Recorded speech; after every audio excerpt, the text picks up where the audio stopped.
Uruguayan air force flight 571, जिसे miracle flight भी कहते हैं, 12 अक्टूबर 1972 को उड़ी थी। उसमें 45 यात्री थे, जिनमें एक रग्बी टीम, उनके परिवार और उनके शुभचिंतक शामिल थे।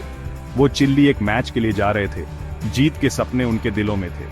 उन्हें क्या पता था, एक खतरनाक सफर उनका इंतजार कर रहा है। फ्लाइट उत्साह और दोस्ताना माहौल से भरी हुई थी। जवान खिलाड़ी मजाक कर रहे थे और कहानियां सुना रहे थे। उनकी हंसी के ठाके केबिन में गूंज रहे थे। लेकिन एंडीज पहाड़ों के कुछ और ही इरादे थे। जैसे ही प्लेन ऊंची चोटियों के बीच से गुजरा, एक घना कोहरा छा गया और प्लेन एक अजीब सी खामोशी में डूब गया। पायलट्स, जिनकी नजर धुंधली हो चुकी थी, ने नेविगेशन में एक भयानक गलती कर दी। प्लेन एक पहाड़ी छोटी से टकरा गया, जिससे केबिन में भूकंप आ गया। उनकी दुनिया एक पल में बदल गई। टक्कर से विमान के टुकड़े टुकड़े हो गए और मलबा बर्फ से ढके उजाड़ परिदृश्य में बिखर गया। प्लेन का मुख्य भाग एक ऊंचे ग्लेशियर पर आकर रुका। टक्कर बहुत तेज थी। एक समय जो खुशनुमा माहौल था, उसकी जगह घायलों की कराह और डरे हुए लोगों की चीखें ने ले ली। शुरुआती दुर्घटना में 16 लोगों की मौत हो गई और 29 लोग बर्फीले रेगिस्तान में फंस गए, सभ्यता से मीलों दूर। वे 11,000 फीट से भी ज्यादा की ऊंचाई पर थे, बेरहम मौसम के सामने बेबस। बचे हुए लोग गर्मी के लिए एक दूसरे से चिपके हुए थे। हर गुजरते घंटे के साथ उनकी उम्मीदें कम होती जा रही थी। खाना और पानी बहुत कम था। कड़ाके की ठंड उनकी हड्डियों में समा रही थी। वे जानते थे कि इस दूर दराज के इलाके में मदद मिलने की संभावना बहुत कम है। उनकी हर सांस जीने की उनकी इच्छा शक्ति का प्रमाण थी।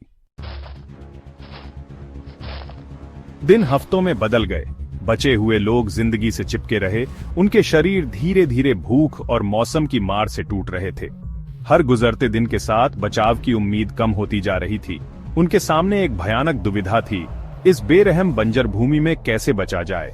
मौत पहले ही कई लोगों को लील चुकी थी। उनके शरीर बर्फ में दफन हो चुके थे।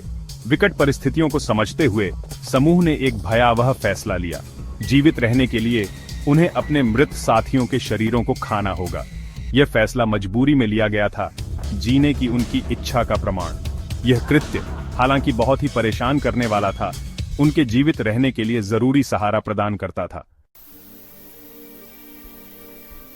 हफ्तों की अकल्पनीय कठिनाई के बाद 2 बचे हुए, नंदो पैराडो और रॉबर्टो कैनेसा ने अपनी किस्मत खुद लिखने का फैसला किया।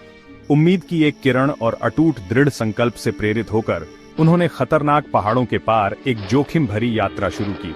उनका लक्ष्य था मदद ढूंढना और अपने साथी बचे लोगों के लिए मुक्ति लेकर आना। उनकी यात्रा मानवीय भावना की ताकत का प्रमाण थी। उन्होंने थकान, भूख और कड़ाके की ठंड से लड़ाई लड़ी। उन्होंने खतरनाक चोटियों को पार किया और खतरनाक घाटियों से होकर गुजरे। 10 भीषण दिनों के बाद उन्हें वह मिला जिसकी उन्हें तलाश थी। एक चरवाहा अपने झुंड की रखवाली कर रहा था, एक उजाड़ परिदृश्य में आशा की किरण।